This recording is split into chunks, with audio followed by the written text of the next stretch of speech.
All right, let me get into this. So, you want to talk about a movie? Let me tell you about one that honestly changed the game when it came to animated films back in 2013. We are talking about The Croods, a film that took audiences by complete surprise and delivered something that was way more than just another kid's cartoon. I remember when this thing first came out, people were kind of dismissing it, thinking, oh great, another caveman movie. But then they actually sat down and watched it and realized this was something genuinely special. And that is exactly what we are going to dig into today, every single corner of this movie, from the story to the characters to the animation to everything behind the scenes that made it happen. So let us start with the absolute basics here. What is The Croods actually about? At its core, the premise of this film is beautifully simple, but also surprisingly deep when you think about it. We are following the last surviving caveman family, the Crood family, who have managed to stay alive in a prehistoric world that is absolutely terrifying and filled with dangers around every single corner. And how have they survived?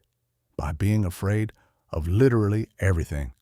Their patriarch, a big burly caveman named Grug, has one rule that he lives by and forces his entire family to follow, and that rule is simple. Never leave the cave. The cave is safe. Everything outside the cave will kill you. Stay in the cave. That is it. That is the whole philosophy. And honestly, when you look at the world they live in, you kind of cannot blame the guy because everything outside really does seem like it wants to eat them, crush them, or otherwise end their existence in some creative and painful way. But here is where things get interesting and where the real story kicks in. The Croods are not just surviving in this world, they are barely living. There is a difference between being alive and actually living. And this movie explores that difference in such a beautiful and relatable way. Grug's oldest daughter, a teenage girl named Eep, is tired of the cave. She is tired of the darkness. She is tired of the fear. She wants more. She wants to see what is out there beyond the rocks and the shadows. She wants to experience light and color and adventure and all the things that her father has told her will get her killed. And this tension between the safety of the familiar and the excitement of the unknown is really what drives the entire movie forward. Now let me break down the main characters because this is where The Croods really shines. The character work in this film is honestly some of the best you will find in any animated movie from this era, and each member of the Crood family brings something unique and entertaining to the table. First up, we have got Grug Crood, voiced by the one and only Nicolas Cage. And let me just say, Nicolas Cage as a caveman is one of those casting choices that sounds absolutely insane on paper, but works perfectly in execution. Grug is the father of the family, the leader, the protector, and he takes that role extremely seriously. He is a massive, powerful man who could probably wrestle a saber-toothed tiger and win, but he is also deeply afraid. Not afraid for himself, mind you, but afraid for his family. Every decision he makes comes from a place of love, even when those decisions are frustrating and limiting.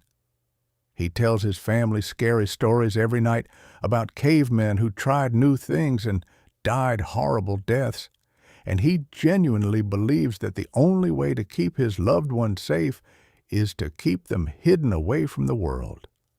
He is basically that overprotective dad cranked up to 11, and Nicolas Cage brings such an incredible energy to this character. You can hear the love in his voice when he talks to his family, but you can also hear the stubbornness and the fear. and Cage manages to make Grug both infuriating and deeply sympathetic at the same time. Then we have Croods, voiced by Emma Stone, and she is really the heart and soul of this movie. EEP is the eldest daughter of the family, and she is essentially a teenager, going through the most relatable phase of adolescence, wanting independence. The difference is that most teenagers want to stay out past curfew or go to a party, while Eep literally just wants to see the sun without being told that it is going to kill her. Emma Stone brings such warmth and energy to this character. Eep is brave, curious, strong-willed, and she has this infectious enthusiasm for discovery that makes you root for her from the very first scene. She is also the narrator of the film, and her opening monologue sets the tone perfectly. She describes her family's existence in the cave with this mix of love and frustration that immediately lets you know exactly who she is and what she wants. Next up is Grug Crood, voiced by Catherine Keener. Uga is Grug's wife and the mother of the family, and she plays this really interesting middle ground between Grug's caution and Eep's desire for adventure. Uga loves her husband and respects his need to protect the family, but she also sees that Eep has a point. She is caught between supporting her husband and understanding her daughter, and Catherine Keener plays this balancing act with such subtlety and grace. Uga does not get as much screen time as some of the other characters, but every moment she is on screen counts, and she provides some of the movie's most emotionally grounded moments. Then there is Thunk, the son, voiced by Clark Duke. Thunk is basically the comic relief of the family, but he is also oddly lovable in his own way. He is not the sharpest tool in the shed, as you might say, although tools have not been invented yet in his time, so maybe I should say he is not the sharpest rock in the cave. Thunk is big and clumsy and not particularly bright, but he has a good heart and he genuinely tries his best. Clark Duke gives him this earnest, slightly dopey quality that makes every line delivery funny without being mean-spirited. There is a recurring bit where Thunk is absolutely terrified of everything, even more so than his father, and it gets funnier every single time. We also have Gran, Uga's mother, voiced by Cloris Leachman. Gran is the grandmother of the family, and she is hilarious. She is old, she is tough, and she and Grug have this ongoing feud that provides some of the biggest laughs in the movie. Grug would honestly love it if Gran just wandered off somewhere, and Gran seems to take a perverse delight in annoying him. But beneath the comedy, there is this sense that Gran has seen a lot, survived a lot, and she has a wisdom that comes from experience, even if she expresses it in the most irritating way possible. Cloris Leachman was an absolute treasure, and her voice work here is just perfect. And then there is Sandy, the baby of the family. Sandy does not talk. She mostly just growls and bites things and acts like a tiny feral animal. And she is absolutely hilarious. Every scene with Sandy is comedy gold because she behaves less like a baby and more like a wild animal that happens to be in the shape of a small child. She bites, she scratches, she tackled things twice her size, and the family just treats this as completely normal behavior. Now, here is where the story really takes off.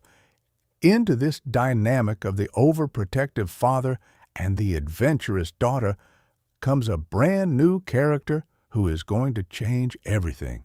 His name is Guy, and he is voiced by Ryan Reynolds. Guy is a young man, roughly Eep's age, who is different from the Croods in almost every way. While the Croods survive through strength and fear and hiding, Guy survives through intelligence and creativity and innovation. He makes fire.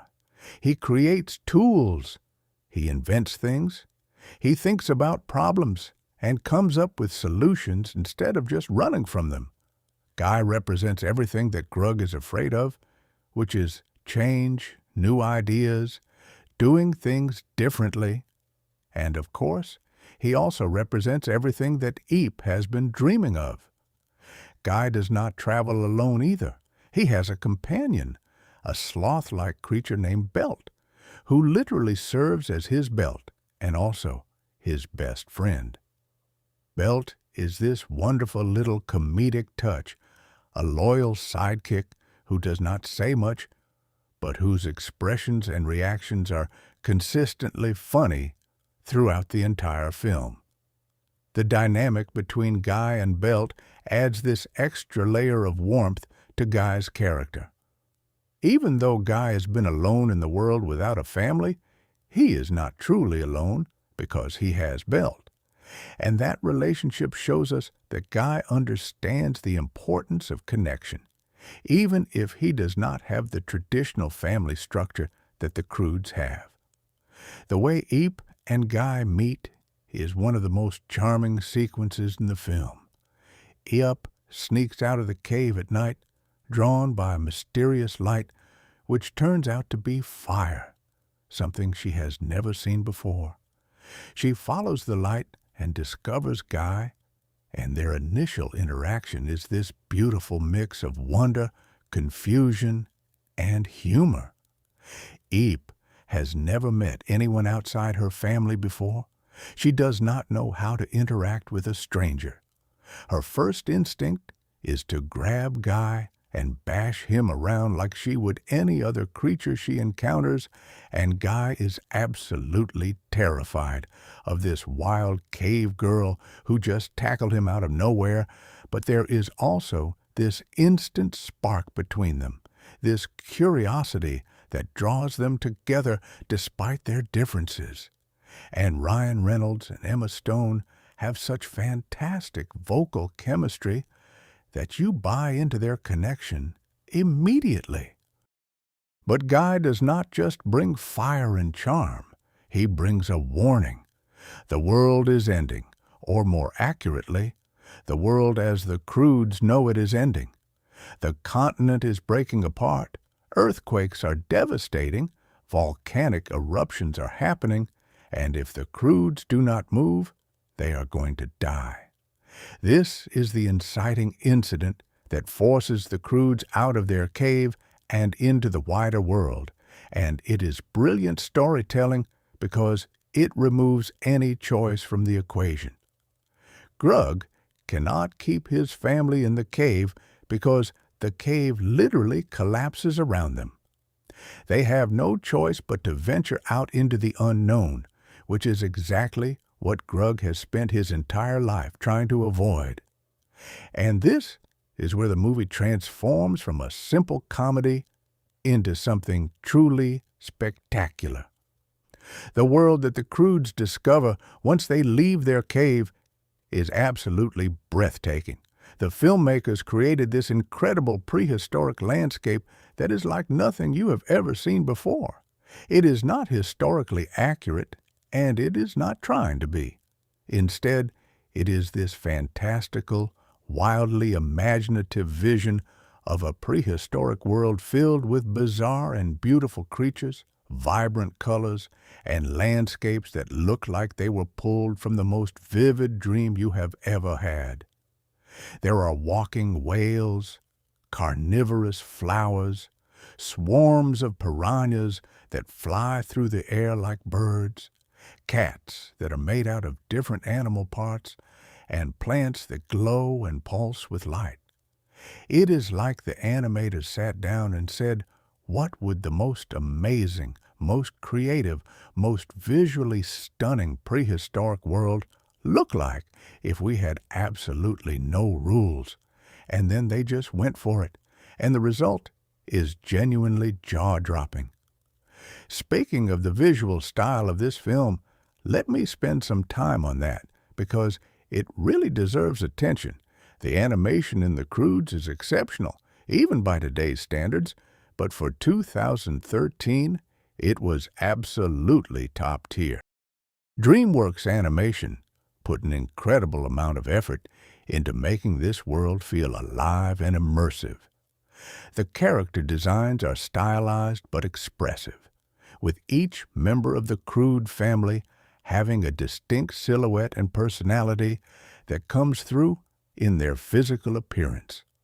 Grug is massive and barrel-shaped, built like a boulder with legs, which visually communicates his role as the protector. EP is lean and athletic, with bright red hair that stands out against the muted colors of the cave, visually communicating her desire to be different and to break free. Guy is thinner and more refined-looking than the Croods, immediately marking him as someone from a different world, a different way of life. The cinematography, if you can call it that in an animated film, is remarkable. The director and the animation team use camera angles and movement in ways that create genuine tension during action sequences and real beauty during quieter moments. There are sweeping panoramic shots of the prehistoric landscape that make you feel the vastness and wonder of this new world. There are tight, claustrophobic shots inside the cave that make you feel the suffocating nature of the Crood's existence. The camera work is not just functional, it is artistic, and it contributes significantly to the emotional impact of every scene. And then there is the use of lighting and color, which might be the most impressive technical achievement of the entire film. The movie uses light as a metaphor throughout the story. The cave where the Croods live is dark, literally and figuratively. It represents safety, but also stagnation. When Eep first sees fire, it is this transformative moment because light represents everything she has been craving, which is knowledge, freedom, possibility. As the family moves further from their cave and deeper into the new world, the colors become more vibrant and more varied. The palette shifts from grays and browns to greens and blues and oranges and purples. It is a visual representation of the family's emotional journey from fear to wonder, from darkness to light. And the way the animators render light in this film is genuinely stunning. There are moments where sunlight filters through crystal caves and creates these kaleidoscopic patterns of color that are so beautiful they almost do not look real. There are sunset scenes where the sky is painted in these impossible gradients of orange and pink and purple. There are underwater sequences where bioluminescent creatures create this ethereal blue glow. Every single frame of this movie could be a painting, and that is not an exaggeration. Now, the movie runs for about 98 minutes, which is a solid runtime for an animated film. It does not overstay its welcome, and it does not feel rushed. Every minute serves a purpose, either advancing the story, developing the characters, or delivering a visual or comedic moment that earns its place in the film. The pacing is excellent, with a good balance between action sequences, quieter character moments, and comedic beats. You never feel bored, and you never feel overwhelmed. The film knows exactly how long to spend on each scene and when to move on, which is a testament to the skill of the editing team and the directors. Speaking of the directors, let us talk about who actually made this film happen. The Croods was directed by Kirk DeMicco and Chris Sanders. If that second name sounds familiar, it should, because Chris Sanders is the brilliant mind behind Lilo and Stitch and How to Train Your Dragon. The man has a gift for creating animated stories that are funny and exciting on the surface, but emotionally devastating underneath. And the Croods is no exception. Kirk D'Amico had been developing the concept for the Croods for years before Sanders came on board, and the combination of their talents resulted in a film that has both heart and spectacle in equal measure. The screenplay was written by Kirk D'Amico and Chris Sanders as well, and the writing is sharp, funny, and emotionally intelligent.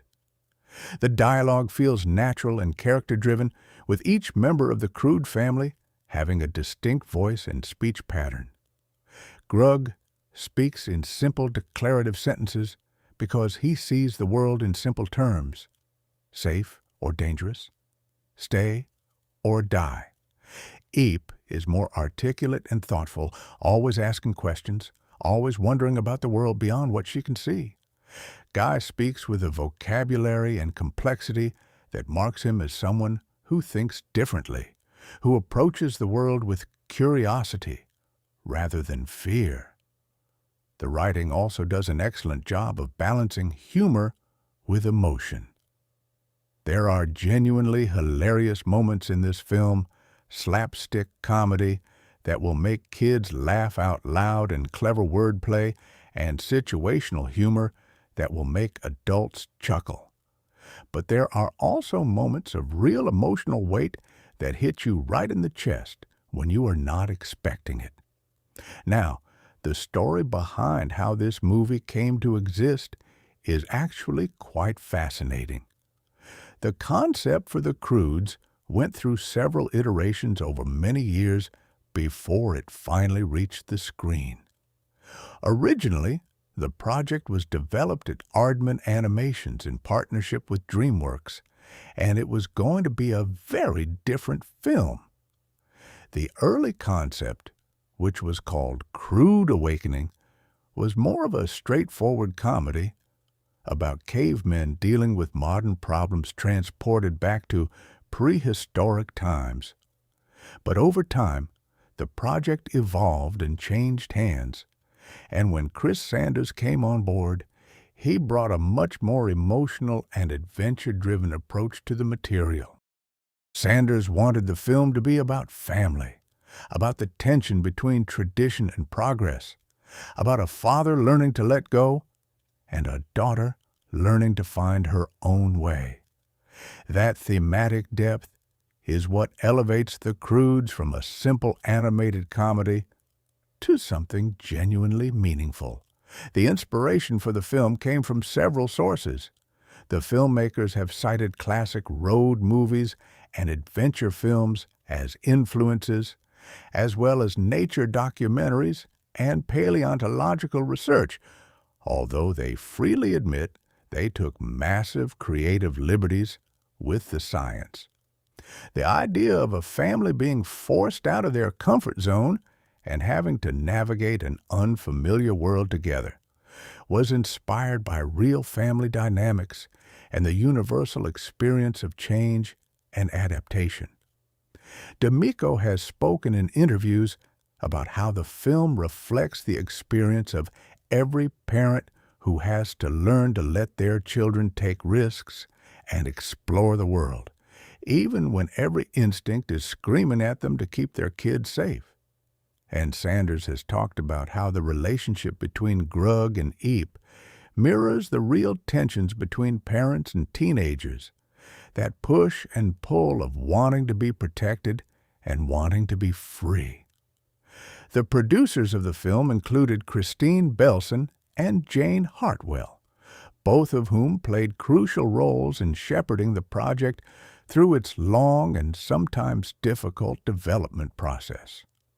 The film was produced by DreamWorks Animation and distributed by 20th Century Fox, and the production budget was reportedly around $135 million, which was a significant investment, but one that paid off handsomely at the box office. Let me get back to the story itself, because there is so much to unpack. Once the Croods are forced out of their cave and into the new world, the real journey begins. And with it comes the central conflict of the film, which is the rivalry between Grug and Guy. This is not a simple good guy versus bad guy dynamic. This is two people who both want the same thing, to protect the people they care about, but who have fundamentally different approaches to achieving that goal. Grug relies on strength, tradition, and caution. His philosophy is never not be afraid. He has kept his family alive for years by avoiding risks, by running from danger, by hiding in the darkness. And by his standards, it has worked. His family is alive. Other families are not. In his mind, his approach is proven and effective. So when Guy shows up with his fire and his ideas and his philosophy of following the light, Grug sees him as a threat, not just to the family's physical safety, but to the entire worldview that has kept them alive. Guy, on the other hand, represents a new way of thinking. He believes that you cannot survive by hiding. You survive by adapting, by innovating, by moving forward. His famous line, "The thing about ideas is you cannot stop them," is a direct challenge to everything Grug believes in. And the beauty of the film is that it does not say one of them is completely right and the other is completely wrong. Grug's caution has kept his family alive. That is real and valid. But Guy's innovation opens up possibilities that Grug's approach never could. The film argues that the best path forward is a combination of both, the strength and love of a protective family combined with the curiosity and creativity to embrace new things. The way this rivalry plays out is both funny and poignant. There are some absolutely hilarious scenes of Grug and Guy trying to one-up each other. Grug tries to have ideas to compete with Guy, and they are terrible. He suggests they hide in a cave, and when Eep points out they do not have a cave, he suggests they find one. His attempts at creative thinking always loop back to his default mode, which is basically find a hole and get in it.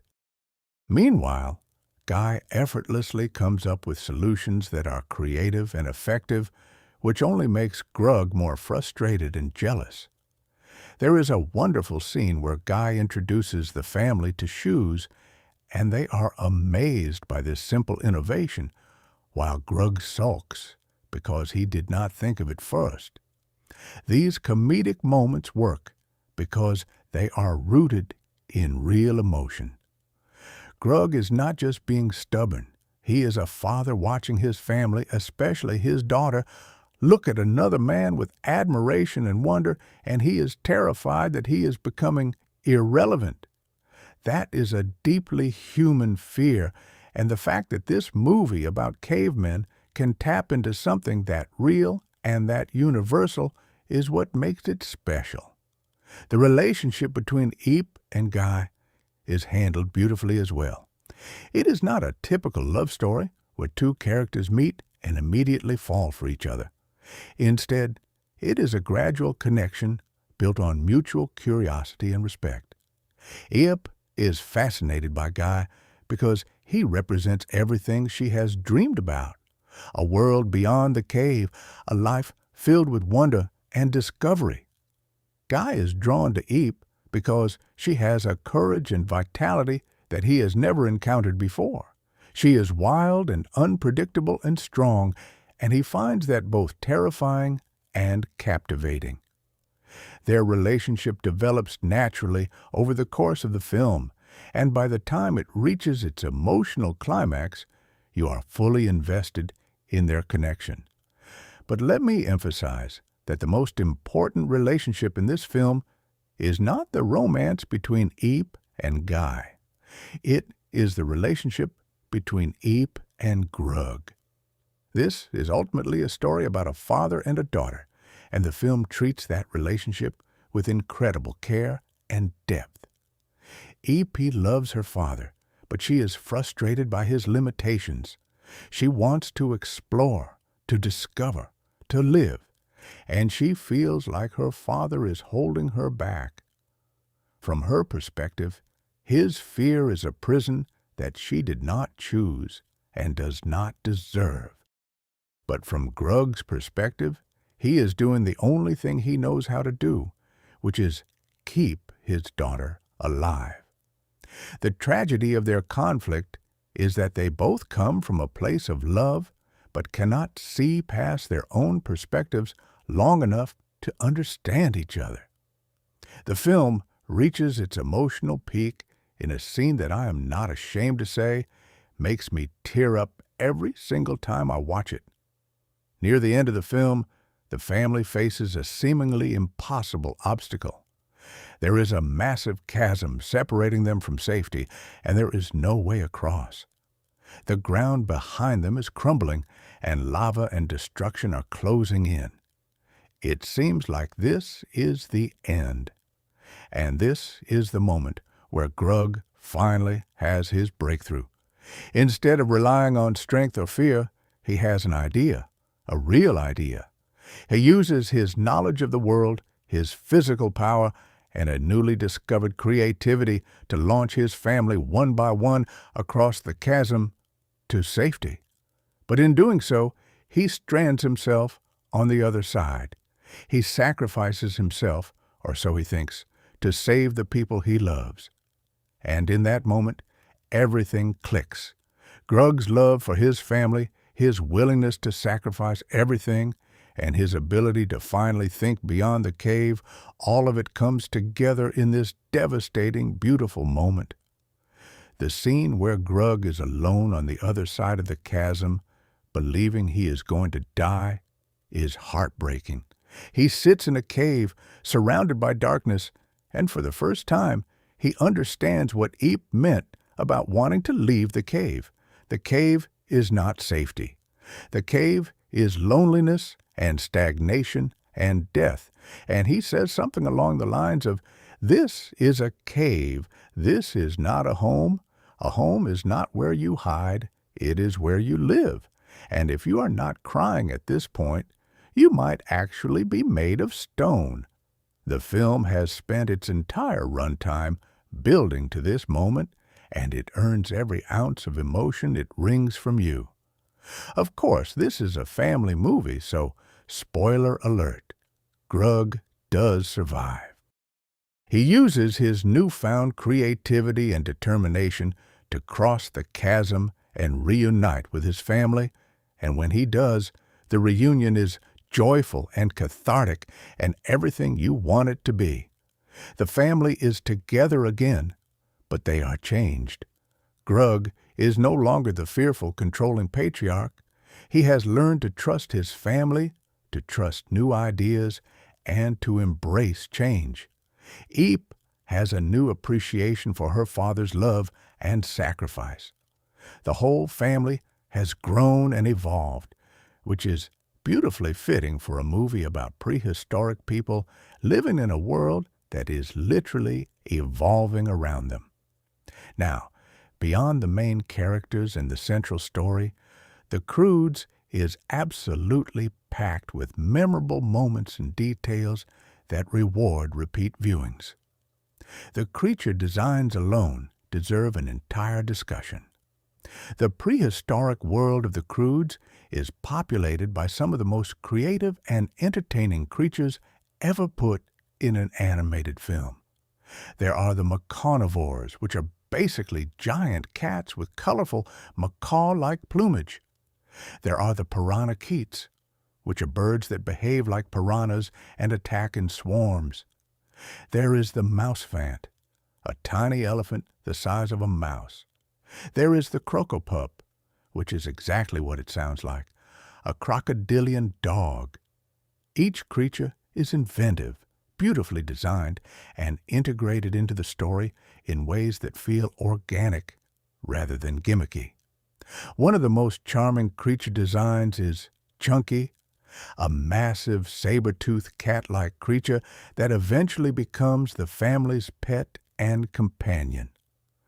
Chunky's relationship with the Croods mirrors the domestication of animals, and there is something really sweet about watching this enormous, dangerous predator gradually become a member of the family. The scene where Chunky first befriends the family is hilarious and adorable, and by the end of the film, you love Chunky as much as the human characters. The film also has a wonderful sense of physical comedy. The Croods are not refined or graceful. They are cavemen. They run into things. They fall off things. They get hit by things, and they shake it off and keep going. The physical comedy is reminiscent of classic Looney Tunes cartoons, with characters surviving impacts and situations that would absolutely destroy a real person. And it works because the film establishes early on that this is a world where physics are more suggestion than law.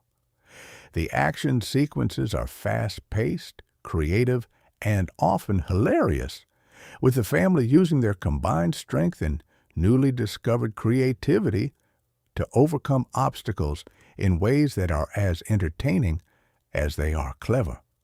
Let me talk about the voice cast a bit more because they really elevate this material. Nicolas Cage as Grug is genuinely one of the best voice performances in animated film history, and I will fight anyone who disagrees. Cage brings such raw emotion to this character. His line deliveries are unpredictable and energetic, which perfectly matches Grug's personality. When Grug is angry, Cage's voice thunders with frustration. When Grug is scared, there is this vulnerable tremor in his voice that makes your heart ache. When Grug is trying to be funny and failing, Cage delivers the lines with such sincere effort that the failure becomes the joke. It is a masterclass in voice acting. Emma Stone as Eep is equally fantastic. She brings a natural, relatable quality to the character that makes Eep feel like a real teenager despite being a prehistoric cave girl. Stone's voice is warm and expressive, and she handles the emotional range of the character beautifully, from the excitement of discovery to the frustration of family conflict to the terror of losing the people she loves. Ryan Reynolds as Guy is charming and charismatic, as you would expect from Ryan Reynolds. He brings a lightness and humor to the role that contrasts perfectly with the heaviness of the Croods world.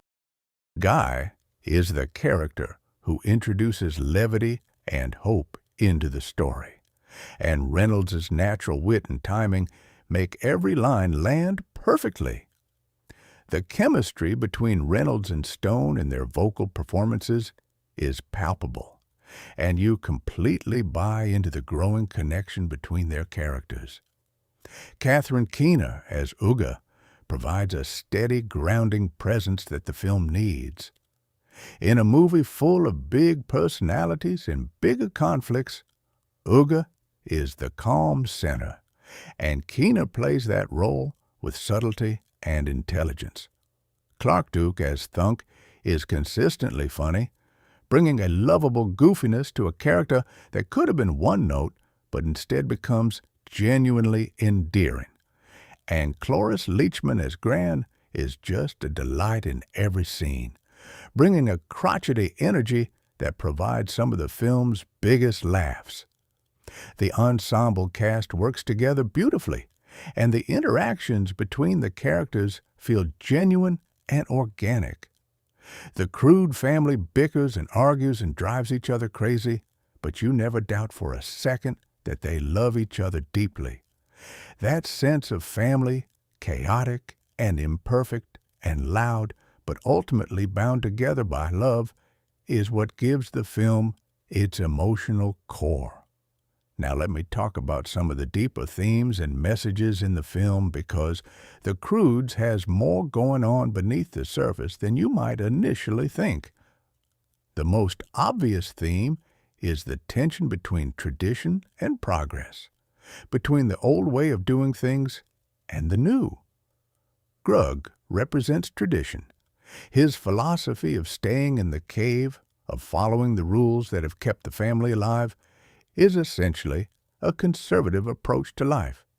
He values stability, routine, and the known over the unknown. Guy represents progress.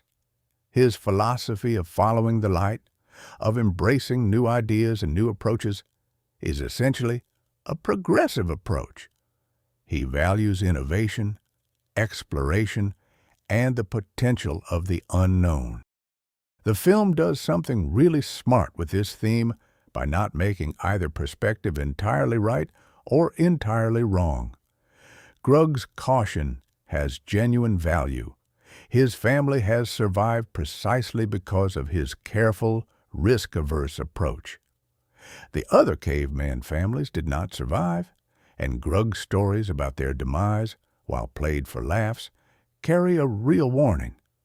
Being reckless can get you killed. But the film also shows that an exclusively cautious approach is unsustainable. The world is changing around the Croods, literally breaking apart, and clinging to the old ways means being destroyed along with the old world. The cave that protected them for years is now gone. They have no choice but to adapt. This is such a universal and timely message, and it applies to so many aspects of real life. Every generation faces this same tension. Parents want to protect their children and maintain the stability of the world they know. Children want to explore and embrace the new world that is emerging. Companies face this when new technologies disrupt established industries. Societies face this when cultural norms evolve and change. The Croods takes this enormous complex theme and distills it into a simple, relatable family story that anyone can understand and connect with. Another theme that runs through the film is the idea that fear, while useful in small doses, becomes destructive when it dominates your life. Grug's mantra of never not be afraid has kept his family alive, but it has also kept them from living. They exist in darkness, huddled together in a cave, going through the same routines day after day. They do not grow, they do not learn, they do not experience joy or wonder or beauty. They survive, but at what cost? The film argues that a life lived entirely in fear is not really a life at all, and that the courage to step into the unknown, to try new things, to risk failure and danger, is what makes life worth living. There is also a beautiful theme about the relationship between parents and children, and specifically about the process of letting go. Grug's entire identity is wrapped up in being the protector. He is the one who keeps the family safe. He is the one who makes the rules. He is the one who stands between his loved ones and danger. But as Eep grows up and begins to develop her own ideas and her own desires, Grug has to face the terrifying reality that he cannot protect her forever. She needs to make her own choices, take her own risks, and learn her own lessons. And letting her do that feels like a betrayal of his most fundamental instinct, which is to keep her safe. This is something that every parent goes through, and the film captures it with incredible sensitivity. The scene where Grug paints the cave wall is one of the most emotionally powerful moments in the entire film. Throughout the movie, Grug has told his family stories about cavemen who died because they tried new things. These stories always end the same way, and they were never heard from again. But in his final cave painting, Grug tells a different story. He paints the journey of his family, their escape from the cave, their discovery of the new world, and their growth as individuals and as a family. And instead of the story ending with death, it ends with life. It ends with the light. It is Grug's way of finally embracing the new, of honoring the journey they have been on, and of letting go of his fear. And it is absolutely beautiful. The film also touches on themes of creativity and imagination. In the world of the Croods, ideas are literally a matter of life and death. Guy's ability to think creatively, to see problems from new angles, and come up with innovative solutions is what keeps the family alive when brute strength alone is not enough. And when Grug finally starts having ideas of his own, clumsy and imperfect as they may be, it represents a fundamental shift in his character. He is not just a protector anymore. He is a thinker, a creator, a problem solver. The film celebrates the power of ideas and the importance of creative thinking, and it does so in a way that is accessible and inspiring for audiences of all ages. Now let us talk about the music, because the score of the Croods deserves recognition. The original score was composed by Alan Silvestri, who is an absolute legend in the film scoring world. This is the man who gave us the Back to the Future theme, the Forrest Gump score, the Avengers theme, and countless other iconic pieces of film music. And his work on the Croods is characteristically excellent. The score is sweeping and epic when it needs to be, playful and lighthearted during comedy scenes, and deeply emotional during the film's more poignant moments. Silvestri uses a large orchestral palette with some ethnic and world music influences to create a sound that feels both timeless and unique to this particular world. One of the most memorable musical moments is the piece that plays during the family's first sunrise in the new world. It is this gorgeous, soaring piece of music that captures the wonder and majesty of the moment perfectly.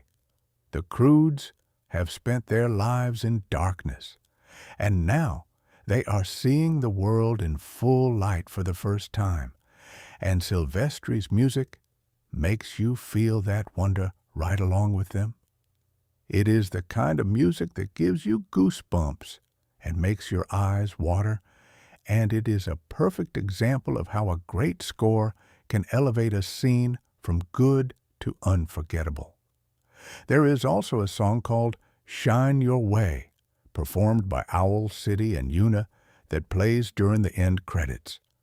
It is a catchy, uplifting pop song that captures the spirit of the film's message about following the light and embracing new beginnings. While it is not as iconic as some other animated film songs, it is a pleasant and fitting end to the movie.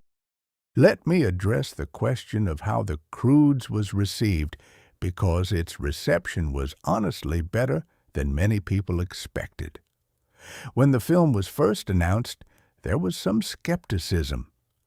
The concept of a caveman comedy did not exactly set the world on fire with excitement, and the film's long and troubled development history made some people wonder if it would ever come together. But when the film finally hit theaters on March 22, 2013, audiences and critics alike were pleasantly surprised. The film was a commercial success, earning approximately $587 million worldwide against its $135 million budget. That is a fantastic return on investment, and it cemented the Croods as one of the biggest hits of 2013. It was particularly successful in international markets, where the universal themes of family and the visually driven storytelling translated well across cultures. The film performed well in China especially, where it became one of the highest-grossing animated films at the time. Critically, the Croods received generally positive reviews. On Rotten Tomatoes, it holds a fresh rating, with critics praising the animation, the voice performances, and the emotional depth of the story. The consensus among critics was that while the Croods did not reinvent the wheel, it was a thoroughly entertaining and surprisingly heartfelt family film that exceeded expectations.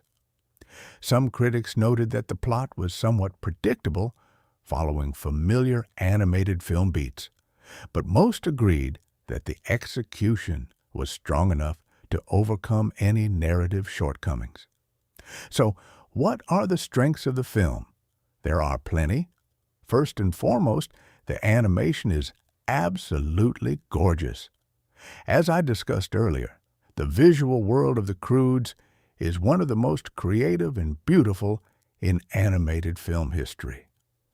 The creature designs are inventive, the landscapes are stunning, and the use of light and color is masterful. This is a film that rewards big-screen viewing, and even on a smaller screen, the visual quality is striking.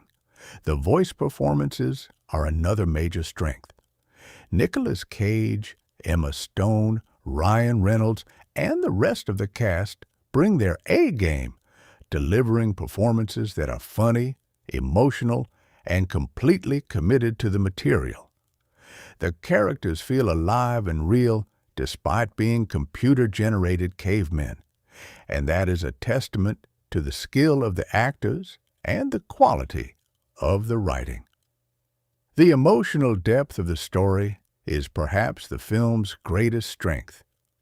This could have been a shallow, gimmick-driven comedy about cavemen doing funny things, and instead, it is a thoughtful, moving exploration of family dynamics, the fear of change, and the courage to embrace the unknown.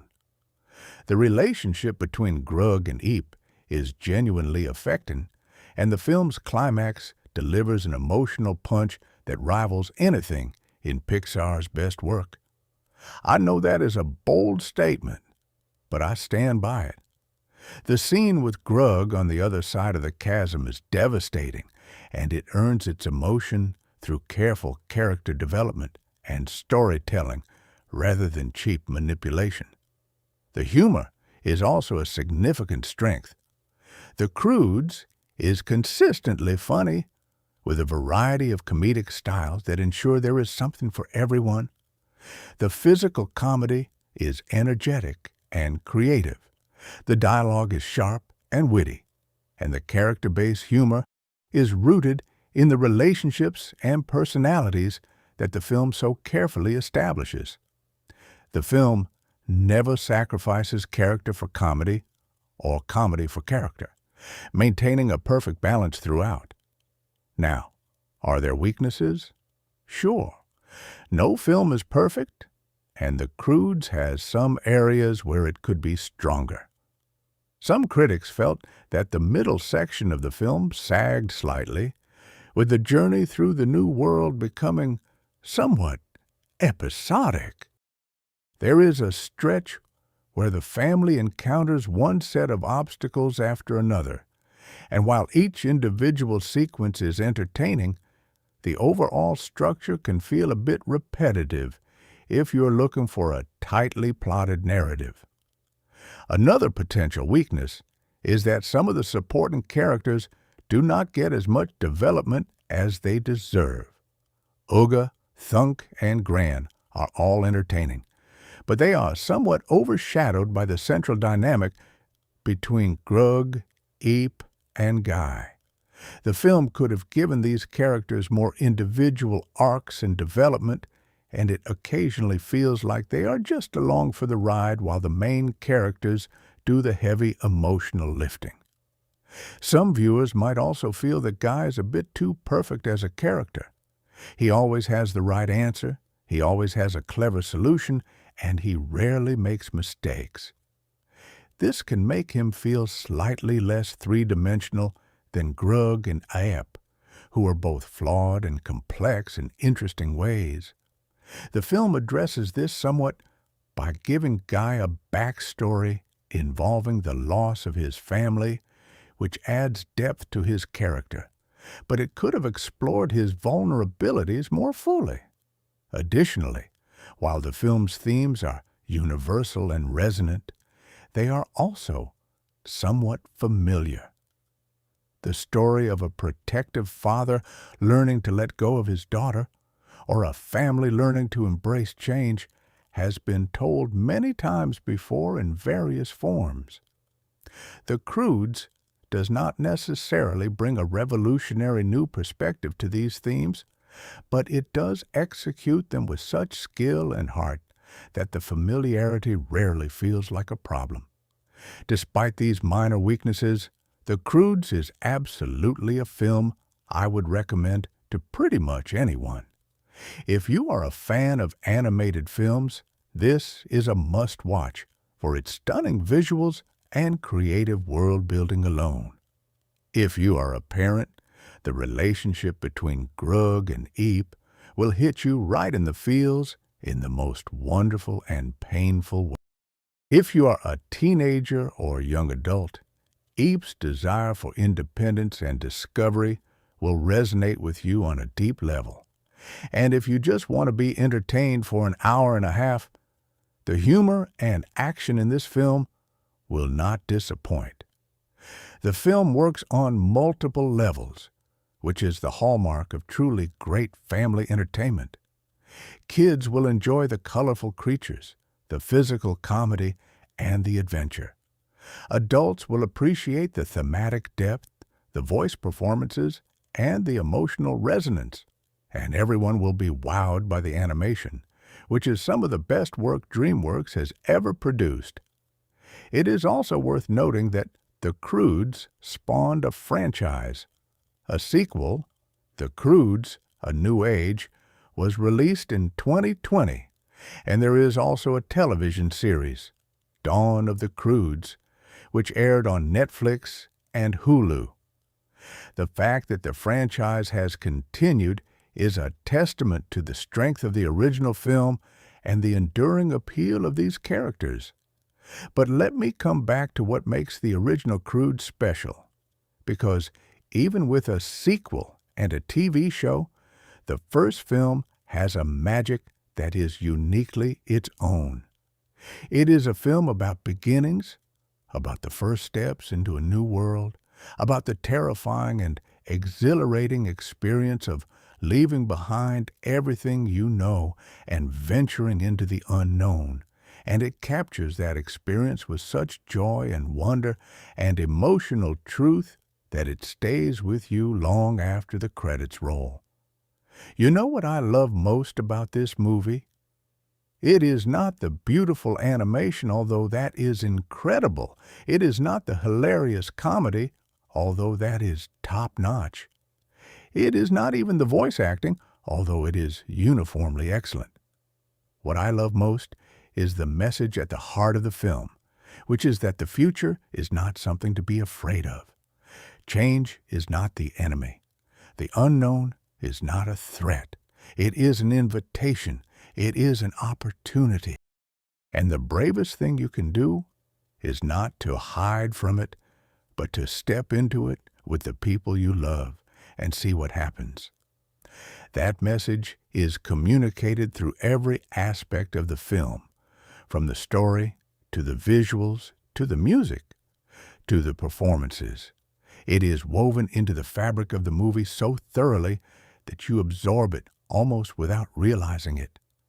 And in a world that often feels scary and uncertain, a world where it is tempting to hide in our own metaphorical caves and close ourselves off from anything new or different, that message feels more relevant than ever. Let me also discuss some of the more technical aspects of the film's production, because there are some fascinating details that most viewers probably do not know about. The Croods took several years to produce, and the animation team developed new technologies and techniques specifically for this film. One of the biggest technical challenges was rendering the character's hair. Hair simulation in computer animation is notoriously difficult, and the Croods have a lot of hair. EP's wild red mane alone required significant computational resources to animate convincingly. The team developed new hair simulation software that allowed for more realistic movement and interaction with the environment, and the results are visible on screen. The character's hair moves and reacts naturally, adding to the overall believability of the animation. Another technical challenge was creating the diverse and complex environments of the prehistoric world. The landscapes in the Croods are not typical CGI environments. They are rich, detailed, and full of organic shapes and textures that required enormous amounts of computing power to render. The team used a combination of procedural generation techniques, which is basically using algorithms to create complex natural patterns like rock formations and plant growth, and handcrafted detail work to create environments that feel both fantastical and believable. The lighting in the film was also a significant technical achievement. As I mentioned earlier, light plays a crucial role in the story and themes of the Croods, and the animation team went to extraordinary lengths to create realistic and emotionally evocative lighting effects. They studied real-world lighting conditions, from the way sunlight filters through dense foliage to the way fire illuminates a dark space, and then applied those observations to the film's animated world. The result is a film that looks more like a beautifully lit live-action movie than a typical animated feature, with shadows and highlights that add depth and texture to every scene. The sound design of the film is another aspect that deserves mention.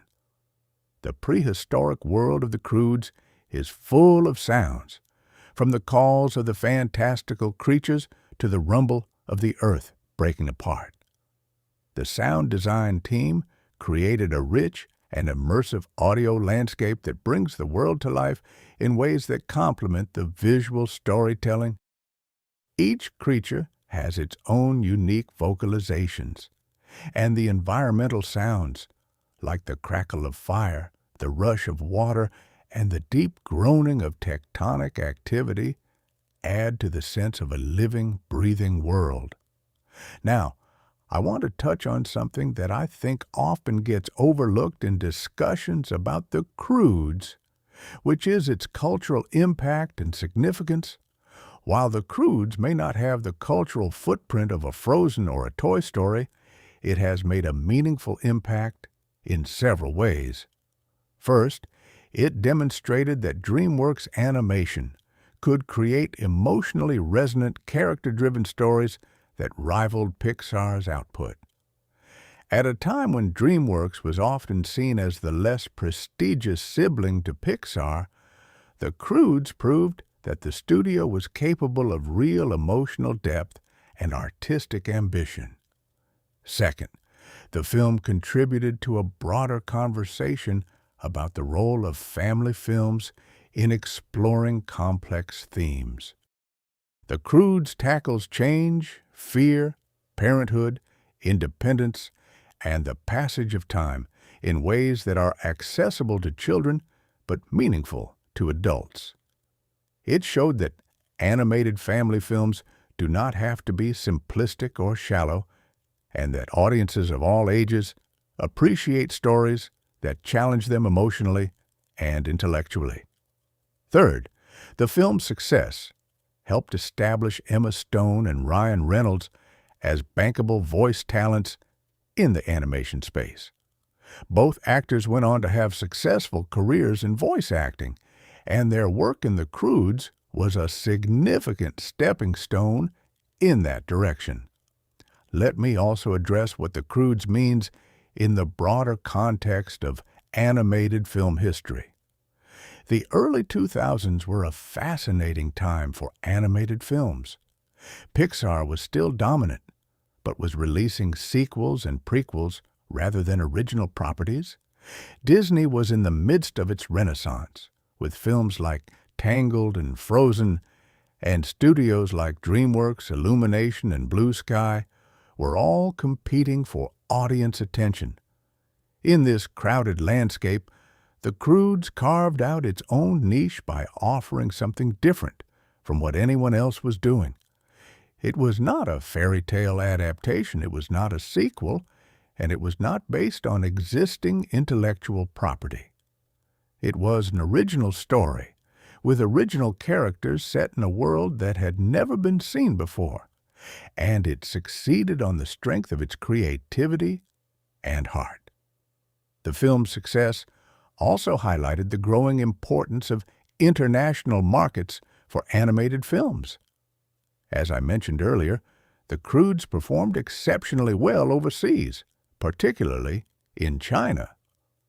This demonstrated that animated films with universal themes and visually driven storytelling could transcend cultural barriers and find audiences around the world, a lesson that studios have taken to heart in the years since.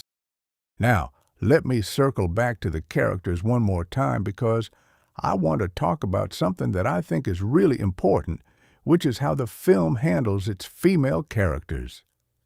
P is a fantastic protagonist, strong, brave, intelligent, and driven by her own desires and ambitions. She is not a damsel in distress waiting to be rescued. She is an active participant in her own story, making choices and driving the narrative forward. Her desire for independence is not framed as selfish or irresponsible. It is presented as natural, healthy, and ultimately necessary for her growth as a person. Uga, while less prominently featured, is also a well-drawn character. She is supportive of her husband, but not blindly so. She has her own opinions and her own perspective, and she is not afraid to challenge Grug when she thinks he is wrong. The scene where she finally tells Grug that Eep has a point is a quiet but significant moment that shows Uga's strength of character. And Gran, despite being primarily a comic character, subverts expectations in interesting ways. She is older, she is unconventional, and she does not conform to anyone's expectations of how a grandmother should behave. She is tough, she is independent, and she takes no nonsense from anyone, least of all her son-in-law. There is a wonderful implication that Gran, in her younger days, was probably a lot like Eep, and that her rebellious spirit has been tempered but not extinguished by age and experience. Even Sandy the baby contributes to the film's positive portrayal of female characters.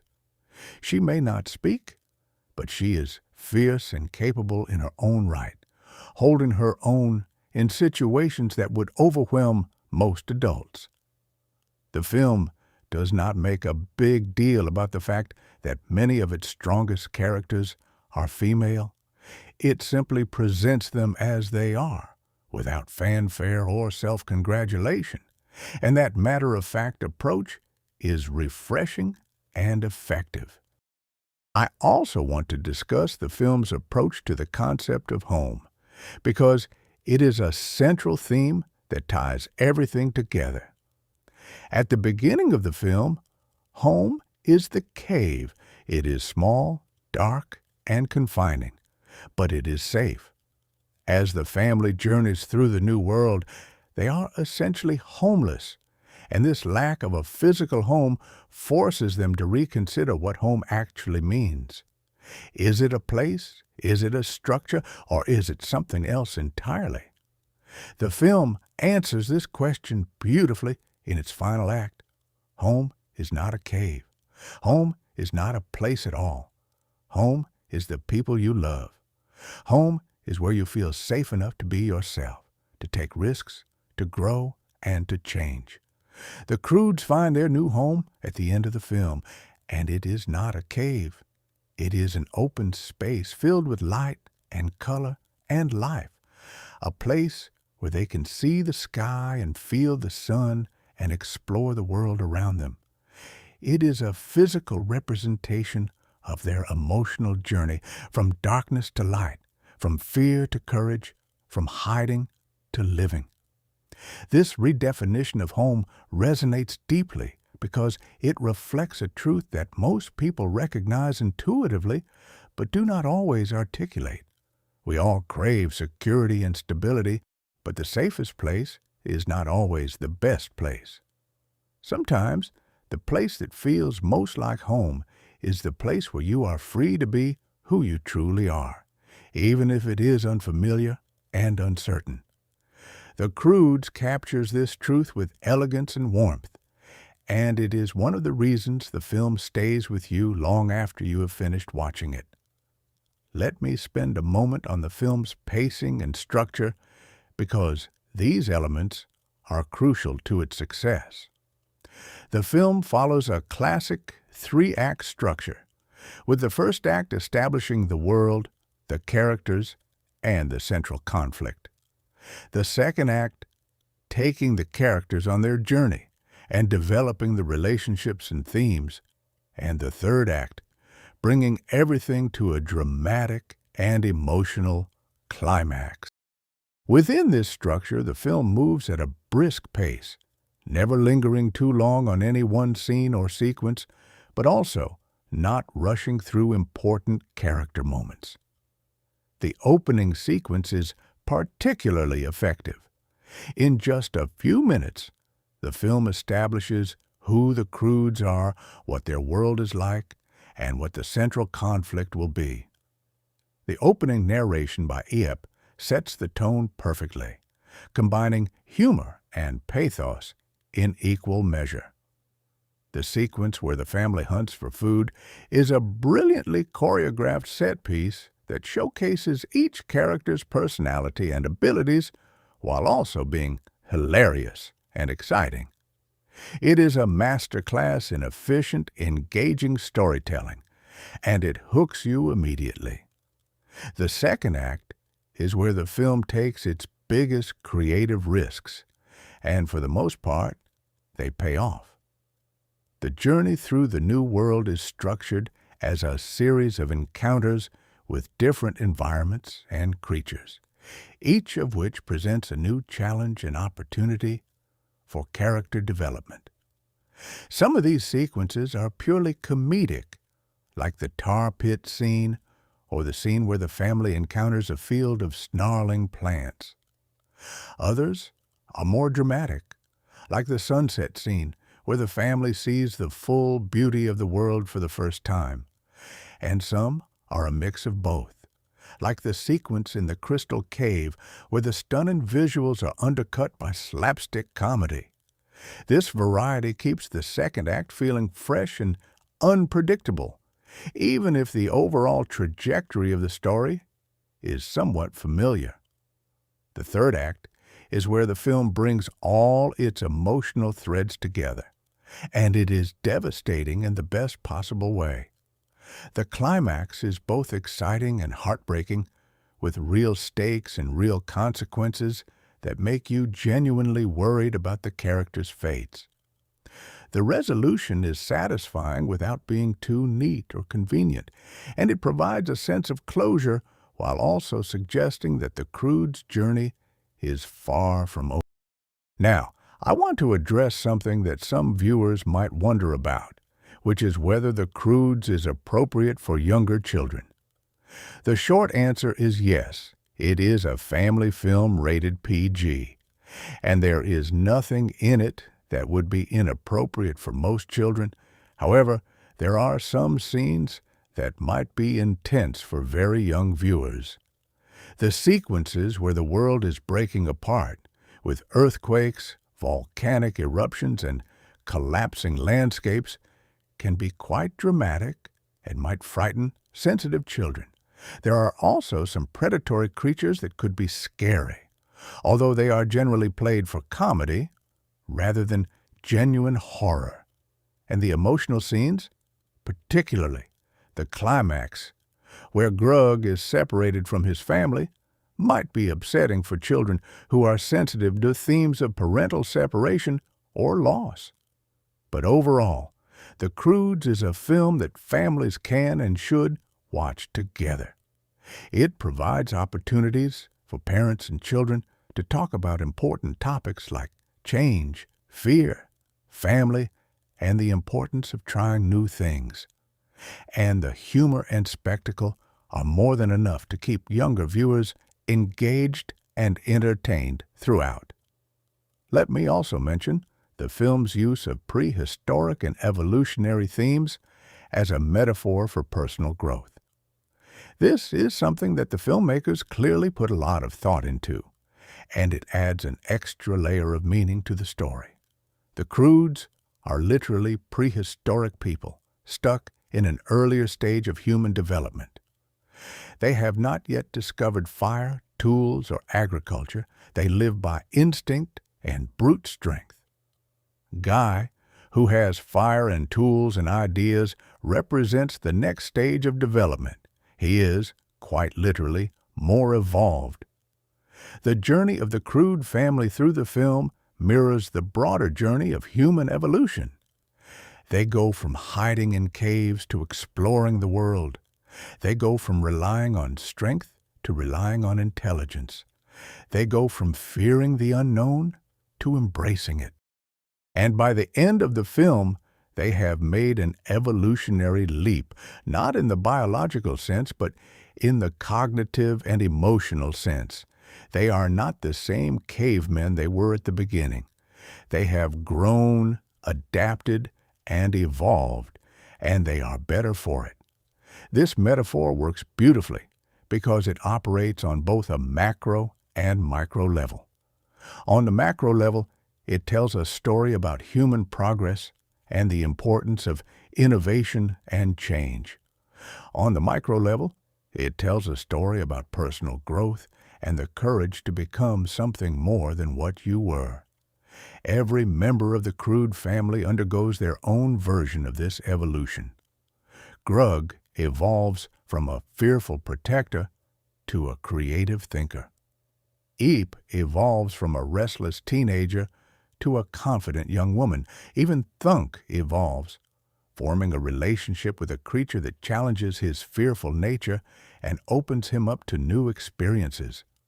The world itself is evolving around them, literally reshaping itself through tectonic activity. The old world, the familiar, safe, dark world of caves and routine, is being destroyed, and from its destruction, a new world is emerging, one that is brighter, more colorful, and full of possibilities. The film suggests that this process of destruction and renewal is not something to be feared, but something to be embraced. The end of the old world is not the end of everything. It is the beginning of something new and wonderful. I think it is also worth talking about how The Croods compares to other animated films of its era, because context can help us appreciate what makes it unique. In 2013, the animated film landscape was dominated by sequels and franchise entries. Monsters University, Despicable Me 2, and Planes were among the other animated releases that year. In this environment, The Croods stood out as an original property with a fresh concept and a distinctive visual identity. While it may not have received the same level of cultural attention as some of the franchise films, it carved out its own space and found its own audience. And it has continued to gain appreciation in the years since its release. Compared to Pixar's output from the same period, The Croods holds up remarkably well. While it may not reach the same heights of emotional complexity as films like Up or Inside Out, It is more emotionally ambitious and successful than many people give it credit for. The relationship between Grug and Eep is as emotionally rich and nuanced as any parent-child relationship in Pixar's catalog, and the film's themes about fear and change are explored with a depth and sincerity that rivals the best of Pixar's work. Compared to other DreamWorks films, The Croods sits comfortably alongside the studio's best. It does not have the franchise power of Shrek or the critical acclaim of How to Train Your Dragon, but it has its own unique strengths that make it a valuable and beloved part of the DreamWorks library. The animation is among the studio's best. The voice cast is stellar, and the emotional resonance of the story gives it a lasting impact that many other DreamWorks films lack. Now, let me address a question that I think many viewers have, which is how the film handles its comedic elements. The humor in The Croods is broad and accessible, which is appropriate for a family film, but it is also cleverer than it first appears. The physical comedy, while seemingly simple, is carefully choreographed and timed for maximum impact. The animators clearly put enormous effort into the slapstick sequences, with each pratfall and collision being meticulously designed to be as funny as possible. But the film's best humor comes from its characters and their relationships. Grug's rivalry with Guy produces some of the biggest laughs, particularly in the scenes where Grug tries to compete with Guy's inventiveness. There is a running joke about Grug's ideas, which always involves some variation of hiding in a hole, that gets funnier every time it is repeated because it is so perfectly in character. The dynamic between Grug and Gran is another reliable source of comedy, with their mutual antagonism providing a constant undercurrent of humor that never gets old. The film also has a great sense of comedic timing. The directors know exactly when to hold a moment for maximum comedic effect and when to cut away for a punchline. There is a particularly brilliant gag involving a dramatic, emotional moment that is suddenly undercut by a perfectly timed bit of physical comedy, and it works because the film has earned the audience's trust and affection by that point. We are invested in the characters, so the comedy hits harder because we care about the people involved. Let me now discuss the film's exploration of storytelling as a theme, because it is one of the more subtle and interesting aspects of the movie. Throughout the film, Grug tells his family stories. These stories always follow the same pattern. A caveman tries something new, and then they die. The moral is always the same. Stay in the cave. Do not try new things. Be afraid. These stories are Grug's way of controlling the narrative, literally and figuratively. He is the storyteller, and the stories he tells shape his family's understanding of the world and their place in it. But Eep challenges this narrative. She wants different stories, stories that do not end in death, stories where the characters go on adventures and discover new things. Her desire for new stories is a metaphor for her desire for a new life, one that is not defined by fear and limitation. And when Guy enters the picture, he brings new stories, new perspectives, new ways of understanding the world. His stories are not about fear and death. They are about possibility and hope. The climax of this thematic thread comes when Grug paints his final cave painting, telling a new story. Instead of the same old tale of fear and death, he tells the story of his family's journey, their courage, their growth, and their love. It is a story that ends not with and they were never heard from again, but with and they followed the light. This shift in storytelling represents Grug's fundamental transformation as a character, and it ties together all the film's themes in a single, powerful moment. I find this exploration of storytelling fascinating because it is essentially a film about the power of stories, told through the medium of film, which is itself a form of storytelling. It is meta in the best possible way, not in a winking, self-referential way, but in a way that deepens the themes and enriches the emotional experience of the film. Let me also talk about the physical world building in the Croods, because it is one of the film's most impressive achievements. The filmmakers created an entire ecosystem from scratch, and the level of detail and thought that went into it is remarkable. Every creature, every plant, every landscape serves a purpose, either narratively, thematically, or aesthetically.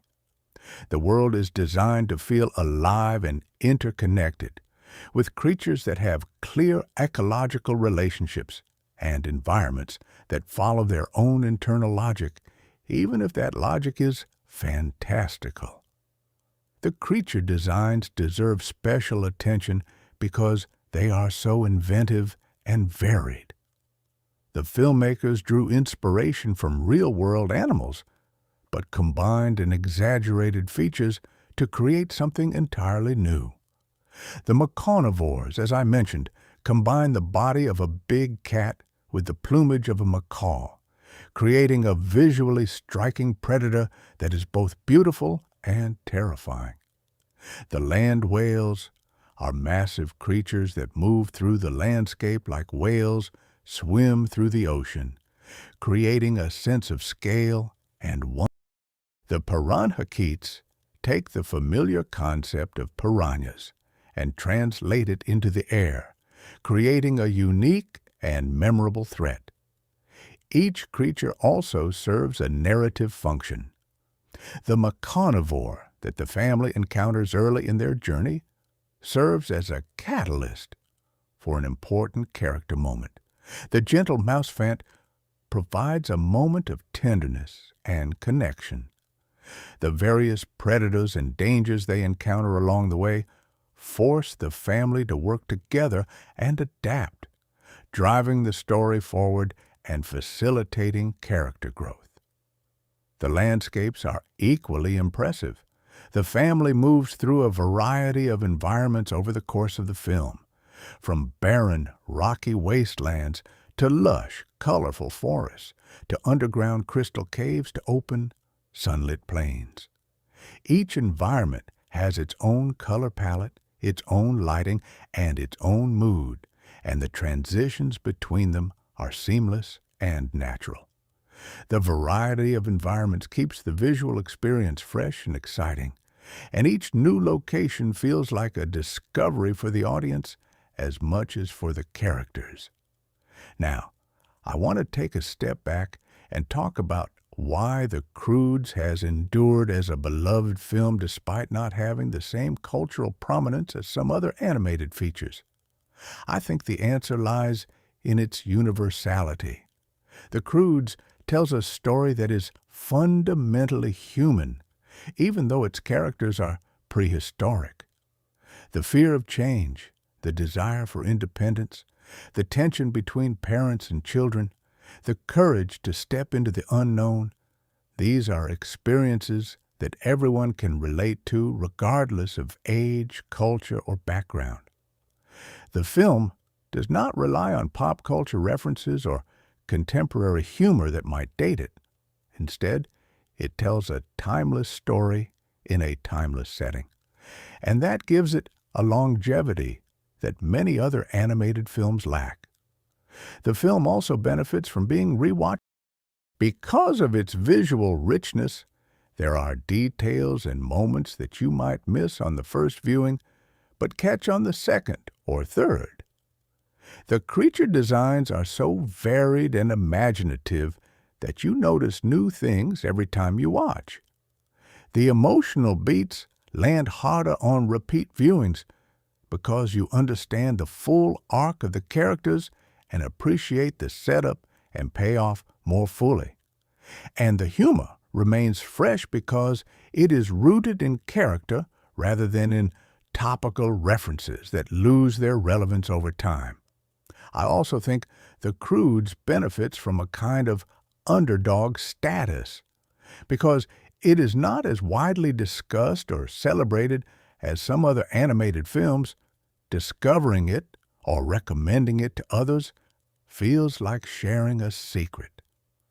There is a special pleasure in introducing someone to a film they have not seen and watching them fall in love with it. And The Croods is the perfect film for that experience because it consistently exceeds expectations. Let me now address how the film handles its pacing in terms of emotional arcs, because this is something that separates good animated films from great ones.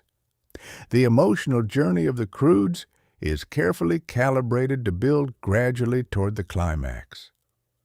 The film starts with a baseline of low-level frustration and restlessness as Eep chafes against her father's restrictions. This gradually escalates through the first act as we see the extent of the family's limitations and understand the depth of Eep's desire for something more.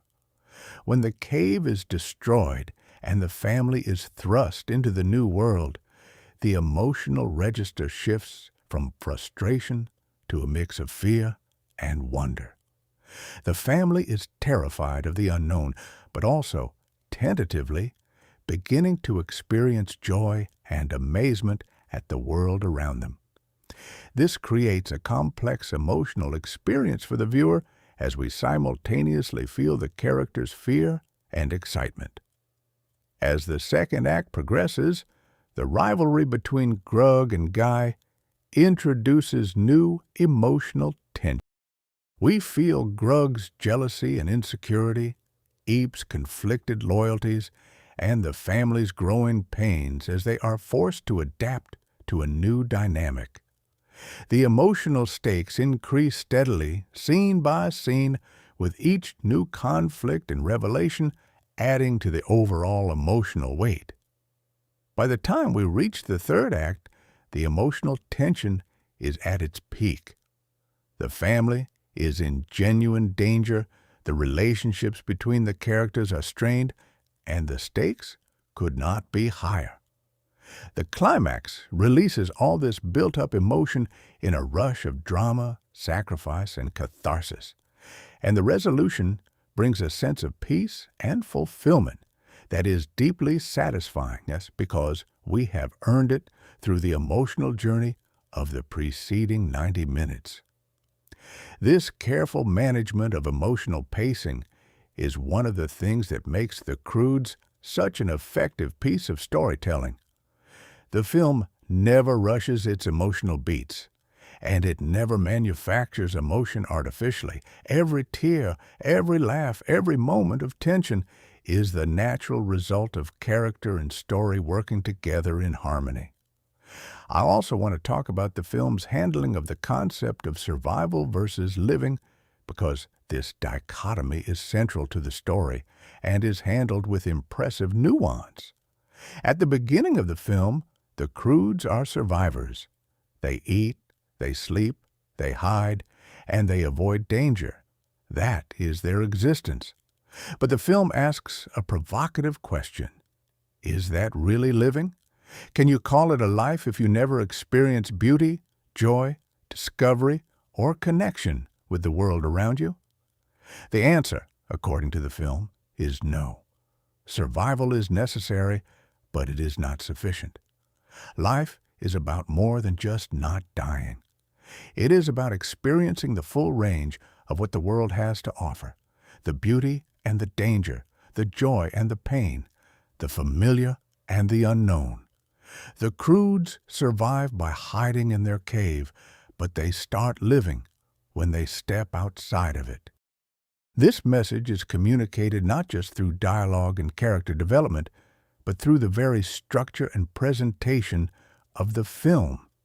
The cave scenes are dark, claustrophobic, and visually limited. The outside world is bright, expansive, and visually rich. The contrast is stark and deliberate, and it makes the film's thematic point viscerally clear. You can feel the difference between the two modes of existence, and you instinctively understand why Eep craves the light and why Grug's fear, while understandable, is ultimately limiting. But the film is careful not to dismiss the value of survival entirely. Grug's cautiousness kept his family alive. That matters. The film acknowledges that there is a time and place for caution, for safety, for the familiar. The mistake is not in valuing these things, but in letting them become the only things. The ideal, as the film suggests, is a balance between caution and courage, between the safety of the cave and the wonder of the world. Let me spend a moment talking about a scene that I think perfectly encapsulates what makes the Croods special. It is the scene where Eep and Guy are talking on a hilltop overlooking the prehistoric landscape, and Eep sees the stars for the first time. She has spent her entire life in the cave, and she has never seen the night sky in all its glory. When she finally does, her reaction is one of pure, uncomplicated wonder. She does not understand what the stars are. She does not know the science behind them. She just sees their beauty and is overwhelmed by it. This scene is beautiful because it captures something fundamental about the human experience, the capacity for wonder. We live in a world filled with incredible things, but we often take them for granted because they are familiar to us. We have seen the stars 1,000 times, and they no longer amaze us. But through Eep's eyes, we see them anew. We are reminded of what it felt like to see something beautiful for the very first time, and that reminder is precious. The film is full of moments like this, moments where the familiar is made strange and the ordinary is made extraordinary through the fresh perspective of characters who are experiencing everything for the first time. The first time the Croods feel warm sunlight on their skin. The first time they taste cooked food. The first time they see a rainbow. Each of these moments is treated with reverence and joy, and each one reminds us of the wonder that exists in our own world if we only take the time to notice it. I think this quality of the film is one of the main reasons it resonates so deeply with audiences. In a cynical world, there is something refreshing and life-affirming about a movie that celebrates wonder and curiosity. The Croods is not naive or saccharine. It acknowledges the dangers and difficulties of the world. But it also insists that the world is beautiful and worth exploring, and that the courage to step into the unknown is rewarded with experiences that make life rich and meaningful. Now let me talk about the film's approach to the concept of ideas, because this is another theme that runs throughout the story. In the world of the Croods, ideas are new. They are literally a new concept. Grug does not have ideas. He has instincts, routines, and fears. His approach to problems is purely reactive: run, hide, fight, survive. Guy, on the other hand, has ideas. He can imagine solutions that do not yet exist. He can think abstractly. He can plan for the future. The introduction of ideas into the Crood family dynamic is transformative. When Guy demonstrates the power of creative thinking by making fire, by building traps, by inventing shoes, the Croods are amazed. They have never encountered this kind of thinking before, and it opens up a world of possibilities that they never imagined. One by one, members of the family begin to have ideas of their own. Uga suggests a new approach to a problem. Thunk comes up with a creative solution. Even Sandy the baby has moments of surprising ingenuity. The culmination of this theme comes when Grug has his first idea. It is clumsy, it is imperfect, but it is his, and it saves his family. The film treats this moment with appropriate weight and significance. Having an idea is not just a practical achievement for Grug. It is a spiritual one. It represents his willingness to step beyond the familiar, to think in new ways, to embrace the unknown. It is, in a very real sense, an evolutionary leap. The film's celebration of ideas and creativity is inspiring and empowering. It suggests that the ability to think creatively, to imagine new possibilities, to solve problems in innovative ways is one of the most valuable traits a person can have. And it suggests that this ability is not limited to a select few. Everyone has the potential for creative thought. Even Grug, the most set in his ways, most resistant to change character in the film, is ultimately capable of having an idea that changes everything. Let me also discuss the role of family in the film, because it is the most fundamental theme of all. The Croods is, above everything else, a movie about family. It is about the bonds that hold families together, the tensions that threaten to pull them apart, and the love that ultimately keeps them united. The Crood family is not a perfect family. They argue, they bicker, they drive each other crazy. Grug and Eep are in constant conflict. Grug and Gran can barely stand each other. Thunk is frequently dismissed or overlooked. These are not idealized characters living in an idealized relationship. They are flawed, complicated, sometimes difficult people who happen to be bound together by blood and love. And that is what makes their family dynamic so relatable and so moving. We all have families that drive us crazy. We all have relationships with parents or siblings or grandparents that are complicated by conflicting personalities, different world views, and the simple stress of living in close quarters. The Croods takes these universal family dynamics and exaggerates them to comic extremes. But beneath the exaggeration, the truth of the relationships is always present. The film's message about family is ultimately one of acceptance and adaptation. Families change, people grow, relationships evolve. The family you have today may not look or feel the same as the family you had yesterday, and that is okay. What matters is not that things stay the same, but that the love at the foundation of the family endures even as everything else changes. The Croods learn this lesson over the